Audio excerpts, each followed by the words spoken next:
था, ऐसा हुआ, हे भगवान उसकी रक्षा करना। संबंध का प्रभाव दुख सुख का अनुभव कराता है। तो जहां तक हमारा संबंध है शरीर से, वहां तक हमारे कर्म से संबंध है, और उसको दुख भोगना पड़ेगा। बहुत दूर का रिश्ता है पर संबंध है, कोई घटना अच्छा ऐसा हुआ, तो हमको जितना संबंध है उतना दुख होगा। घनिष्ठ संबंध है तो व्यथा इतनी बढ़ जाएगी कि आप सह नहीं पाएंगे, रोने लगेंगे। तो ये संबंध का है। कर्म का, अच्छे और बुरे कर्म का भोग संबंधियों को भोगना पड़ता है, उनको भी उतना, जितना संबंध है उतना भोगना पड़ेगा।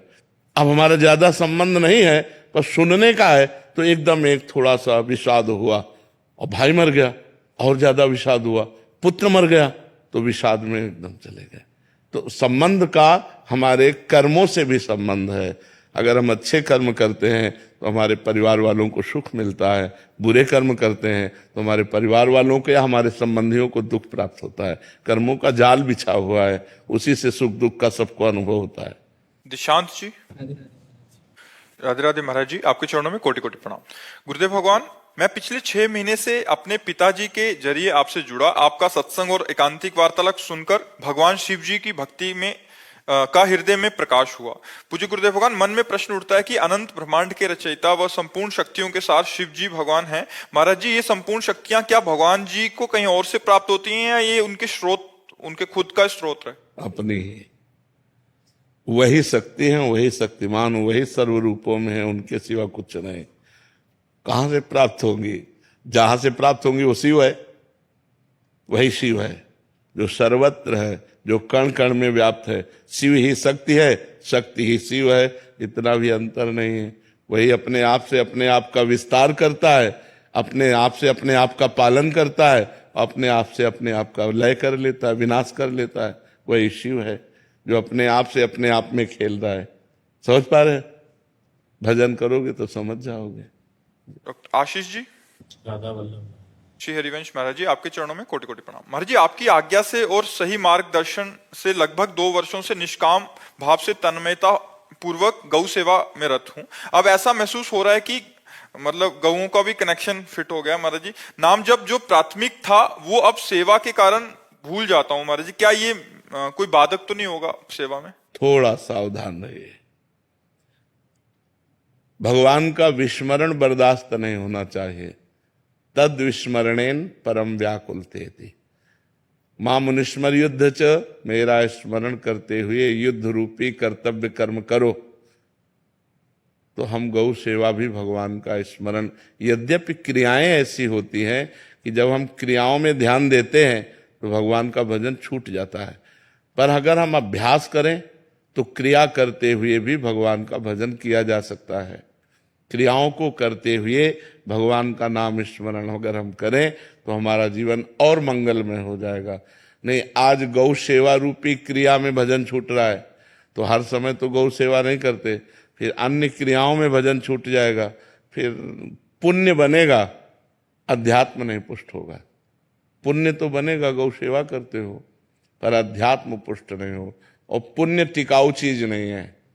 महाराज नृग ने करोड़ों गौओं का दान किया, करोड़ों गौओं की सेवा की, और एक अपराध बन गया तो गिरगिट बनकर के द्वारिका में कुएं पे पड़े थे, भगवान ने उनका उद्धार किया। तो यदि अध्यात्म नहीं तो पुण्य टिकाऊ चीज नहीं है। पुण्य कभी भी न किसी भी अपराध से नष्ट हो सकता है, और अगर भजन है तो अविनाशी है। इसलिए भगवान के भजन की आंतरिक प्राथमिकता देते हुए बाह्य क्रियाओं को करना चाहिए। चाहे इसमें जो गौ माता है उसका भी लगाव हो गया है जी, तो तन्मयता है, बिल्कुल उनका भी लगाव। हाँ, क्योंकि सब में भगवान वास करते हैं तो भगवान तो प्यार करते हैं। चाहे कुत्ते से आप प्यार करने लगो तो वो प्यार करने लगेगा, क्योंकि सब में प्रेम रूप भगवान वास करते हैं। कोई बात नहीं, तो उनका लगा होना हमारे ऊपर आशीर्वाद है। खूब नाम जप करो। पावनी जी, दिल्ली से। राधे राधे। राधे राधे महाराज जी। महाराज जी, मुझ में इतनी कमियां हैं कि मैं भगवान को सुख में भूल जाती हूँ। महाराज जी, इसके बाद भी क्या वो हमारे भगवान को सुख में भूल जाते हैं? मतलब इतना सुख मिलता है कि भगवान को भूल जाते हैं? जब सुख होगा तो भूल जाते हैं। हाँ, वैसे सबका स्वभाव है। सांसारिक जब अनुकूलता होती है तो भगवान का विस्मरण हो जाता है, लेकिन अगर हम सुख में भगवान का आनंद पूर्वक भजन करें तो हमारे अंदर क्षमता आ जाएगी कि दुख में भी भगवान का भजन कर पाएंगे। यदि हम सुख में भगवान को भूल गए फिर दुख में तो भूल ही जाएंगे, दुख में हम कैसे याद कर पाएंगे। सुख में हमें सुमिरन करने का अभ्यास बनाना चाहिए, तो दुख में भी हम सुमिरन कर सकते हैं।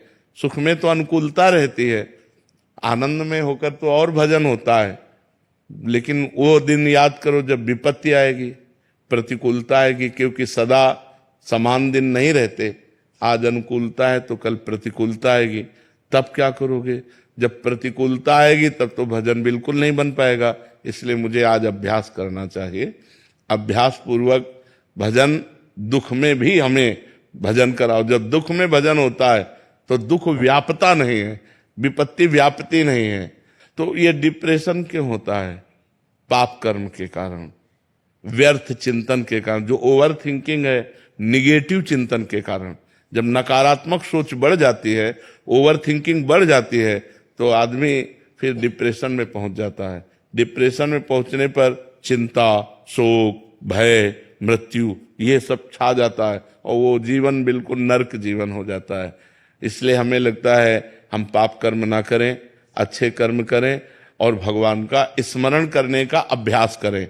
सुख में तो बड़ी सुविधा होती है भगवान के स्मरण की, दुख में थोड़ा दुविधा हो जाती है। लेकिन सुख में ही यदि हम भगवान को भूल गए तो दुख में तो याद ही नहीं कर पाएंगे। इसलिए हमें अभ्यास करना चाहिए। विनीत कुमार वर्मा जी हरदोई से। महाराज जी, प्रथम बैच में जैसा प्रश्न हुआ था, ये भी कह रहे हैं कि मैं तन मन धन से सबकी सहायता करता हूं, परंतु विपरीत परिस्थितियों में सहायता नहीं कर पाता तो वो मुझसे वैर मान लेते हैं। महाराज जी, मुझ पे क्रोध करने लग जाते हैं। इस परिस्थिति में बचने के लिए मैं क्या करूं? नाम जप, भगवान का नाम जप परम शीतलता प्रदान करेगा और बुद्धि को सावधान रखेगा। बुद्धि जब सावधान रहेगी तो फंसेगी नहीं।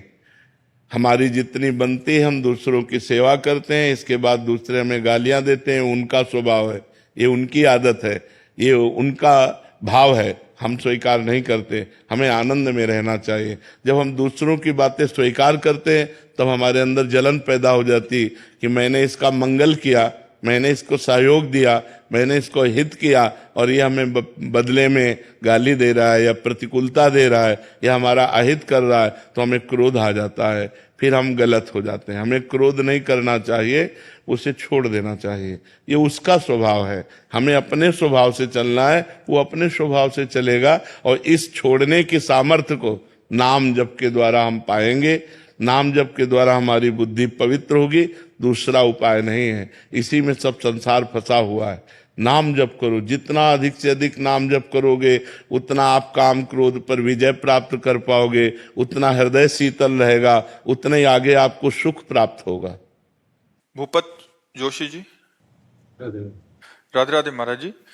महाराज जी, मैं 32 सालों से नाम जप करता हूं, लेकिन मन अभी भी स्थिर बहुत भटकता है, एकाग्रता नहीं बन पाती। महाराज जी, ऐसे में समाधान बताइए। 32 साल तो बहुत होते हैं। का मतलब है कनेक्शन सही नहीं है, बल्ब सही है, तार सही है, बोर्ड में बिजली भी आ रही है, आपने कनेक्शन भी किया हुआ है, लेकिन ऑन ऑफ करने पर यदि वो जल नहीं रहा, बुझ नहीं रहा, तो इसका मतलब थोड़ा और कनेक्शन, उसको और थोड़ा नजदीक ले जाओ, छू जाए, जहां छू जाए तो ऑन करते ही जल जाएगा। 32 साल से भजन कर रहे हैं, निरंतर तो नहीं कर रहे हैं, क्योंकि अपने लोगों का जीवन ही भजन है। निरंतर नहीं कर रहे और एकाग्रता पूर्वक नहीं कर रहे और भगवत प्राप्ति का लक्ष्य नहीं बना है। 3 बातें हैं, ढूंढ लो। भगवत प्राप्ति का लक्ष्य नहीं। 32 वर्ष बहुत होते हैं। 32 वर्ष किसे कहते हैं? 32 वर्ष साधना, हाहाकार मच जाए प्राणों में। तो भगवत प्राप्ति का लक्ष्य नहीं है, एकाग्रता नहीं है और निरंतरता नहीं है। ये 3 शब्द देख लीजिए, इन्हीं तीनों को जीवन में ले आओ तो 1 वर्ष में हृदय में परिवर्तन हो जाए। 1 वर्ष में लक्ष्य बनाओ भगवत प्राप्ति और निरंतर सातु दीर्घ काल निरंतर सत्कार सेवितो दृढ़ भूमि। पातंजलि योग वो कह रहे हैं यदि दीर्घ काल तक निरंतर नाम जप किया जाए आदर के सहित, तो दृढ़ भूमि अर्थात भगवत भाव प्रकट हो जाएगा। निरंतर नाम जप जब चलने लगेगा, श्वास श्वास में नाम जप, रोम रोम में उसकी स्फूर्ति का अनुभव होने लगेगा। हम थोड़ा एकाग्रता करें, लक्ष्य भगवत प्राप्ति बनाएं और निरंतर जपने का अभ्यास करें, उठते बैठते चलते फिरते, तो नाम का स्वाद मिल जाए। जब स्वाद मिल जाएगा ना, अभी क्या है, नाम श्वास दो बिलग चलत हैं, इनको भेद न मोको भावे। श्वास ही नाम, नाम ही श्वासा, नाम श्वास को भेद मिटावे। रोम रोम जब रग रग बोले, तब कुछ स्वाद नाम को पावे। प्रत्येक श्वास में कई कई नाम जप करें हम, और गाढ़। वैसे हमने, अगर कभी आप एकांतिक में सुना हो, एक पद्धति बताई है कि जैसे हम राधा जप रहे हैं, तो राधा अपने दिमाग में राधा लिख रहे हैं, राधा सुन रहे हैं, राधा जप रहे हैं, इससे मन भागने के चांस नहीं बनेंगे। मन को एकाग्र होना ही पड़ेगा, और एकाग्रता पूर्वक किया हुआ जप बहुत जल्दी हृदय का परिवर्तन कर देता है। तो पहला भगवत प्राप्ति का लक्ष्य, दूसरा एकाग्रता समेटो, और तीसरा निरंतर जपने का अभ्यास करो, तो लाभ प्राप्त हो जाए। 32 वर्ष तो बहुत होते हैं, और बहुत वो व्यर्थ जाएंगे नहीं। जो जपा है वो आपको सहयोग करेंगे, पर कहीं ना कहीं हमारी ढिलाई रही है, हमारे कनेक्शन में कमी रही नहीं। 32 वर्ष में तो भगवत साक्षात्कार हो जाना चाहिए। अभ्यास कीजिए, क्योंकि कुछ ना कुछ अभ्यास तो है ही, उसको और घसीटिए, और एकाग्रता पूर्वक उठते बैठते चलते फिरते खाते पीते हर समय नाम जपने का अभ्यास कीजिए। रितेश द्विवेदी जी कानपुर से। राधे राधे श्री हरिवंश। महाराज जी राधे राधे। महाराज जी, विरह, प्रेम और विकलता तीनों में क्या अंतर है? क्या विरह और प्रेम दोनों अलग अलग हैं या दोनों एक ही हैं? कितना नाम जप करते हैं? महाराज जी श्री जी की कृपा से जितना हो पाता है। वैसे निरंतर का अभ्यास करो। पहले नाम के द्वारा पाप का क्षय हो, हृदय में शरीर संसार से वैराग्य हो, तब तो अनुराग की तरफ। ये विरह विकलता एक ही शब्द है। विरह विकलता प्रेम उसी के हृदय में प्रकट होता है जिसके हृदय में अन्य आश्रय, अन्य आसक्ति, अन्य आशा, इनका नाश हो जाता है। एक भरोसो, एक बल, एक आश विश्वास, एक राम घनश्याम हित, चातक तुलसीदास। जैसे चातक जो है ना, स्वाति के बूंद से प्रेम करता है, मेघ से बरसे हुए। वो मर चाहे जाए, दूसरा जल स्वीकार नहीं कर सकता, प्यासा मर सकता है। एक बार एक चातक उड़ता हुआ गंगा जी से जा रहा था, तो एक बधिक ने बाण मार दिया। वो गंगा जी में गिरा तो पर ऐसे। तो कवि गोस्वामी तुलसीदास जी ने लिखा है, तो पूछा कि पुण्य जल में जहां मरते समय एक बूंद गंगा जल चला जाए तो जीव पवित्र हो जाता है, चातक तूने चोंच ऊपर क्यों कर ली? तो उसने कहा, मैं सिर्फ स्वाति के बूंद को पीता हूं, मर जाऊंगा तब चाहे गंगा जल हमारे मुंह में जाए, क्योंकि मैं सीधे आकाश से गिरे हुए स्वाति के बूंद को पीता हूं। तो एक राम घनश्याम हित, चातक तुलसीदास। एकमात्र भगवान से प्रेम, भगवान से आशा, भगवान का ही आश्रय, भगवान से ही अपनापन, और निरंतर भगवान का जप, तब अंदर से उन भगवान के लिए आता है कि जिसके लिए मैंने जीवन अर्पित कर दिया, जिसको मैं निरंतर जपता हूं, जो हमारे प्राण धन है, वो हमें कब मिलेंगे? तब विकलता शुरू होती है, अंदर व्याकुलता होती है, और वही व्याकुलता ऐसा विरह रूप धारण कर लेती है कि जिया न जाए। दरस बिन दुखन लागे नैन, जब से तुम बिछुरे पिए प्यारे, कबहु न पायो चैन, दरस बिन दुखन लागे। नहीं खान पान ते भावे है, नहीं कोमल वसन सुहावे है, सब विषय लगे ते खारा है, हरियासिक का मग्न आ रहा है। विरहाग्नि ही भगवान से मिलन का संयोग बनाती है। जब रुदु सुरम राजन कृष्ण दर्शन लालसा, समस्त गोपी जन एकत्रित होकर जब भगवान के दर्शन के लिए रोने लगी, तो तासा मावीर भूत छौरी, इसमें मान मुखाम्बुजा, पीतांबर धरा सृग्वी, साक्षात मनमथ मनमथा, करोड़ करोड़ कामदेवों को भी मूर्छित कर देने वाले भगवान उन्हीं के बीच में प्रकट हो गए।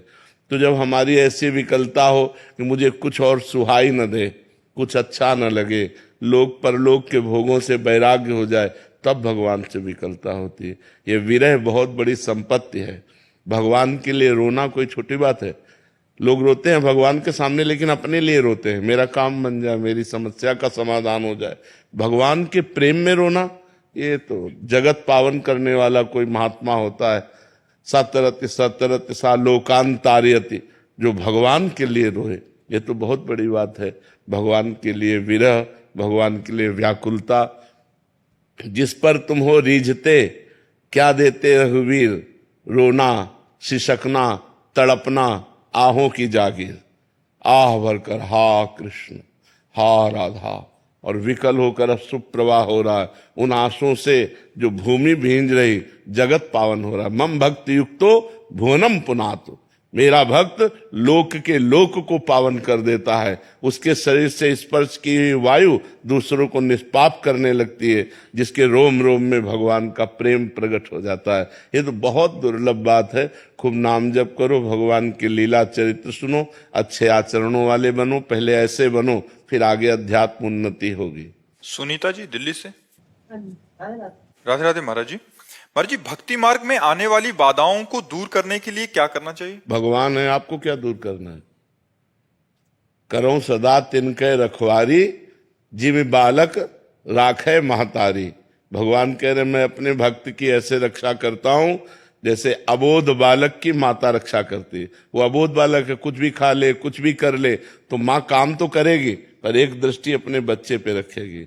तो हमारे तो भगवान शास्त्र शीर्षा पुरखा सहस्राक्षा शास्त्रपात, जिनके शास्त्रों नेत्र हैं, वो अपने भक्त को देखते रहते हैं।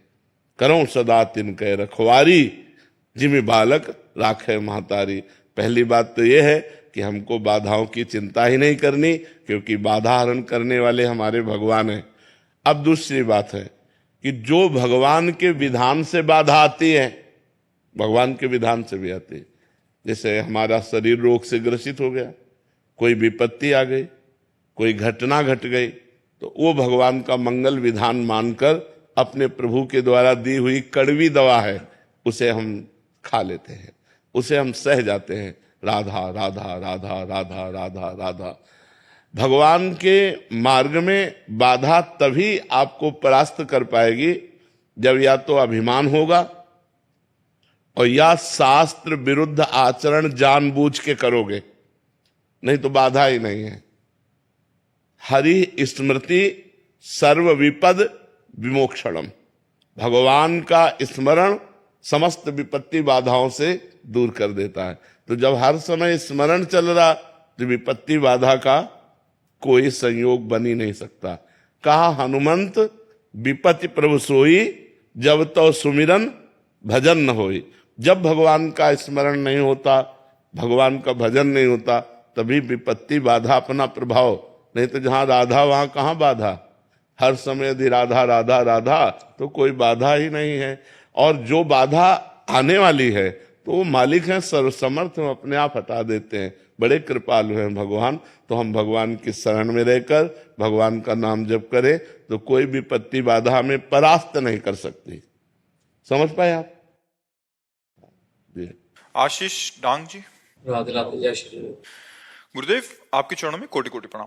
महाराज जी, क्रिया योग की साधना हमें आत्म जागरूकता की ओर ले जाती है, लेकिन मेरा मन श्री कृष्ण के प्रेम और क्रिया योग की साधना अगर सावधानी से न की जाए तो जगत प्रपंच में भी फंसा देगी, क्योंकि क्रियाएं जागतिक होती हैं। जब हम क्रियाओं में उतरते हैं, यदि सावधान नहीं है, तो हम फंस जाएंगे। तो इसलिए भगवान का नाम हमारे हृदय में सतत चलना चाहिए, और जहां जिस वस्तु व्यक्ति स्थान में हमारी क्रिया हो रही है, उसे भगवत स्वरूप समझना चाहिए, तभी बच सकते। उन्हें फंसने में देर नहीं लगती। मुक्त होने में बहुत देर लगती है, फंसने में देर नहीं लगती। आसक्ति लेकिन जा नहीं सकती। आसक्ति किसी से हो सकती है, बस जा नहीं सकती। आसक्ति है, तुम आसक्ति कहीं हो सकती, किसी भी वस्तु में, व्यक्ति में, स्थान में आसक्ति हो सकती है, लेकिन जाना बड़ा कठिन है। इसलिए क्रियाएं संसार में ही होती हैं, वस्तु व्यक्ति स्थान के संयोग से होती हैं। और कहीं भी आसक्ति हो गई तो हम गए। इसलिए हमें चाहिए क्रिया को करते समय बहुत भगवान का स्मरण करें और जो भी क्रिया करें वो भगवान को समर्पित करें, तो हमारा अध्यात्म योग पुष्ट होता जाएगा। क्या कहना चाहते हो? और लेकिन मेरा मन श्री कृष्ण के प्रेम और भक्ति में डूबना चाहता है, क्या इन दोनों मार्गों का संगम संभव है? बिल्कुल बिल्कुल बिल्कुल, क्योंकि वही क्रियाएं हम जब भगवान को समर्पित करते हैं तो वही भक्ति बन जाती है, और वही भक्ति जब गाढ़ रूप लेती है तो भगवान का प्रेम बन जाती है। कोई अलग नहीं है। हाँ, भगवान का स्मरण छूटा और भगवान को समर्पित नहीं किया तो वो अलग हो गया, फिर वो कर्म बन गया। और अगर हम भगवान का स्मरण करते हुए भगवान को क्रियाएं समर्पित करते हैं तो कर्म योग हो गया, वो भक्ति बन गई। राय साहब यादव जी। जी राधे। जी राधे राधे महाराज जी। महाराज जी, मैं 65 वर्ष की आयु प्राप्त एक नया साधक हूं। मैं आपके सानिध्य, मार्गदर्शन एवं कृपा दृष्टि से भगवत प्राप्ति की दिशा में गंभीरता से आगे बढ़ना चाहता हूं। महाराज जी, भगवत प्राप्ति का लक्ष्य भगवान के प्रति प्रेम, भक्ति तथा पूर्ण समर्पण का भाव तथा एक सच्चे गुरु के सानिध्य, मार्गदर्शन एवं कृपा की प्राप्ति से प्राप्त किया जाता है। महाराज जी, मेरा प्रश्न है कि इस लक्ष्य प्राप्ति में परोपकार का गुण, जिसमें असहाय व्यक्ति, पशु पक्षी, जीव जंतु की यथासंभव सेवा शामिल है, कितना सहायक या लाभदायक है? पूरा सहायक, पूरा माता पिता से मिला है, पूरा सहायक है। चराचर जगत भगवान का स्वरूप है, ये हम मानकर किसी भी पशु पक्षी की सेवा करेंगे तो हमें वो सीधे भगवत प्राप्ति का मार्ग पुष्ट कर देगा। देखो, नामदेव जी ने जब कुत्ता रोटी लेके भगा तो घी का कटोरा पीछे लेके चले कि प्रभु सूखी मत खाओ, थोड़ा घी लगवा लो। उन्होंने कुत्ते में भगवत भावना की तो वहीं से विट्ठल भगवान प्रकट हो गए और दर्शन दिए। तो कोई ऐसा जीव नहीं है जड़ चैतन्य में जहां हमारा भगवान न विराजमान हो। देखो, खंभे से भगवान प्रकट हो गए, नहीं प्रकट हो गए, नरसिंह रूप धारण कर लिया। मुर्दे से भगवान प्रकट हो गए, पृथु रूप धारण किया। पृथु और अर्ची का अवतार वेन के मुर्दे शरीर से है। मुर्दे में भगवान, खंभे में भगवान, पशु पक्षी में भगवान। यदि हम भगवान की भावना से सी राम में सब जग जानी, करो प्रणाम जोरि जुग पानी, भगवान की भावना से किसी की सेवा करें, वो सेवा हमें भगवत प्राप्ति का मार्ग पुष्ट करेगी। अगर हम भगवत भाव रहित सेवा करें तो वो पुण्य बनेगा, वो भगवत प्राप्ति के हेतु नहीं बनेगा। और पुण्य का फल सांसारिक सुख होता है, और भगवत प्राप्ति के मार्ग में पुष्ट होने पर भगवान की प्राप्ति होती है। तो अवश्य किसी भी पशु पक्षी मनुष्य किसी की सेवा का अवसर मिले, किसी को देखे कि इसको हमारे सहयोग की जरूरत है, इसको हमारे द्वारा धन के सहयोग की जरूरत है, औषधि आदि दिलवाना, भोजन आदि, वस्त्र आदि, तो हमको कष्ट सहकर भी वो सहयोग कर देना चाहिए। हम अपने सुख का त्याग कर दें कि आज 100 रुपया की सब्जी लेने जा रहे थे, पूरा परिवार भर पेट पाता, पर इसे 100 रुपया की दवा की जरूरत है, आज हम नमक रोटी खा लेंगे और इसको दवा कर, तो वो भगवत प्राप्ति की भावना को पुष्ट करेगा। अगर हम किसी भी जीव की सेवा करें, परहित सरिस धर्म नहीं भाई, दूसरे की सेवा के समान बड़ा धर्म नहीं है, ये सबसे बड़ा धर्म है। महाराज जी, यहाँ तक तो ठीक है। महाराज जी, इसके बाद हमें आकांक्षा हो जाती है, बहुत सारे ऐसे प्रश्न आते हैं कि हमने उनकी सेवा की, बाद में उन्होंने हमें मतलब वो बस सम्मान यही दिया। यही यही संसारिकता है कि हम जैसे आपको प्यास लगी, पानी पिलाया तो हमारे मन में आता है कभी आप भी पिला देंगे, ये संसारिकता है। अगर ये लौट कर कुछ उससे प्राप्त करने की आकांक्षा है तो भगवत मार्ग पुष्ट नहीं होगा, वो फिर संसारिकता ही पुष्ट होगी कि हमने आपका उपकार किया, आपको सहयोग दिया तो आप हमें धन्यवाद दीजिए, ये नहीं। हमने आपका मंगल किया जितना भगवान करा, अब आप हमें गाली दो तो भी कोई फर्क नहीं, हम अपने मार्ग में चलेंगे। लौटकर उससे कुछ प्राप्त करने की कामना ना हो, आगे कुछ प्राप्त करने की कामना ना हो, तब आपका परोपकार बनेगा, वो परोपकार भगवान के मार्ग में पुष्ट करेगा। महाराज जी, यहाँ तक भी ठीक है कि ठीक है आपने धन्यवाद भी नहीं दिया, बट उल्टा बोलने लग गए। हाँ, तो अभी कहा नहीं कि आप गाली दीजिए, आपकी मन की बात है। हम तो आपका उपकार किया, अब आप गाली दे रहे हो, ये आपका स्वभाव है, ये आपकी स्थिति है, हमें आपसे नहीं लेना, हमें भगवान से लेना है, क्योंकि हमने आपको व्यक्ति समझकर नहीं भगवान समझकर किया है। तो अब आप गाली दो तो मुझे कोई फर्क नहीं पड़ेगा। गुरुजी, एक प्रश्न पूछ सकती हूँ? शहीद चिड़िया के रूप में घर में आते हैं क्या? एक महाराज जी, आपका बेटा था, आपने प्रश्न लिखा था कि आपका बेटा था, वो वीर गति को प्राप्त हो गया और आप इतना प्रेम करते थे उसको कि मतलब अभी लगता है कि मैं भी उसके पास चले जाऊं। और उसका नाम अभिमन्यु था। और कहते हैं, कह रहे अभी एक चिड़िया आती है, वो मेरे से बात करती है, तो इनको लगता है कि वही बात कर रहा है। अच्छा है, अच्छा है। भी आई थी मेरे से मिलने, यहाँ पर भी आई थी। हाँ, अच्छा है। आप ऐसा ही भाव रखो कि भगवान जो है हमारे पुत्र के रूप में आए थे और वो पशु पक्षियों के रूप में भी हमसे मिलते रहते हैं, ऐसी भावना करो। और धन्य है वो माता जिसका पुत्र राष्ट्र के लिए वीर गति को प्राप्त हुआ। आप कोई साधारण माता नहीं, वीर पुत्र की माता हैं। आप धन्यवाद की पात्र हैं। खूब नाम जप करो और अपने गर्व में रहो कि हमारे राष्ट्र सेवा में हमारा पुत्र गया, कोई साधारण नहीं। हमारे शास्त्रों में है कि धन्य है वो माता जिसका पुत्र भगवान का भक्त हो या राष्ट्र भक्त हो। जो राष्ट्र सेवा में गोली खाकर प्राण त्याग दिए वो धन्य है, या जो भगवान का भजन करते हुए धन्य है, धर्म पूर्वक चले। और तो सब अपने जीने में लगे हुए हैं। आप चिंता न करें, आप बहुत बड़ा पुण्य लेकर आई हैं जो आपका ऐसा पुत्र था। जी, उसका नाम अभिमन्यु रखा था, इसलिए जल्दी चले गया। ऐसा तो नहीं नहीं नहीं, कितने अभिमन्यु है, ऐसा नहीं, ऐसा नहीं, ऐसा नहीं कि अभिमन्यु नाम रख दिया तो हाँ, ऐसा ऐसा नहीं नहीं। आर किशन जी, बेंगलोर से। राधे राधे महाराज जी। महाराज जी, आपके चरणों में कोटि कोटि वंदन। महाराज जी, मानव धर्म, राष्ट्र धर्म, परिवार धर्म, संन्यास धर्म, महाराज जी किस धर्म से जीवन पथ पर मुझे अभी चलना होगा महाराज जी? सर्वधर्मान परित्यज्य मामेकम शरणं व्रज अहम त्वाम सर्व पापेभ्यो मोक्षयिष्यामि मा शुचा। अब व्यवस्था रह गई केवल एक धर्म में चलने की, वो है भागवत धर्म। जिसको आपने स्मरण नहीं किया, जिसको आप बोले नहीं, भागवत धर्म से चलो और इससे सबकी पूर्ति हो जाएगी। जैसे मूल जड़ में हम पानी चढ़ा दें तो डाल पत्ता शाखा सब में पूर्ति हो जाती है, ऐसे एकमात्र भगवान की आराधना करने से चराचर जगत की आराधना हो जाती है। जा पर कृपा राम की हुई, ता पर कृपा करे सब कोई। भगवान की आराधना करो, भागवत धर्म स्वीकार करो, नाम जप करो, और जो सेवा मिल जाए किसी पशु पक्षी मनुष्य की, उसे भगवत भाव से कर दो, सबकी पूर्ति हो जाती है भगवान की आराधना करने से। जी, मैं भागवत करता हूँ और हमारे जैसे एक मंदिर है, मैं ट्रस्टी हूँ, और अभी वहाँ मतलब 17 साल से रामचरितमानस का पाठ होता है अखंड 24 घंटे। जी, बहुत बहुत सुंदर है। पर निरंतर आपके अंदर क्या चल रहा है? निरंतर भगवान का स्मरण चलता है। हाँ, यही सबसे बड़ा धर्म है। इससे बढ़कर कोई धर्म नहीं। यदि भगवत स्मृति जागृत हो गई तो यस्य स्मरण मात्रेण जन्म संसार बंधनात् विमुच्यते नमस्तस्मै विष्णवे प्रभु विष्णवे। जिनका स्मरण मात्र आवागमन के चक्र का नाश कर देता है। हरि स्मृति सर्व विपद विमोक्षणम। भगवान का स्मरण चल रहा तो सब ठीक है।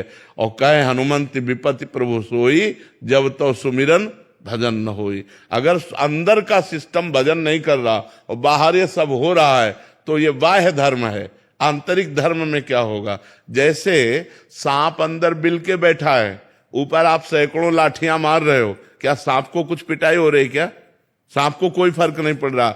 ऐसे ही अज्ञान रूपी सांप जो हमें जन्म जन्म से वासना रूपी विष में फंसाए हुए है, बाहर से सब धर्म कर्म करने पर उस पर प्रभाव नहीं पड़ता। वैसे ही जैसे बिल में बैठे हुए सांप के ऊपर बिल में लाठी चलाओ तो सांप में कोई फर्क नहीं पड़ता।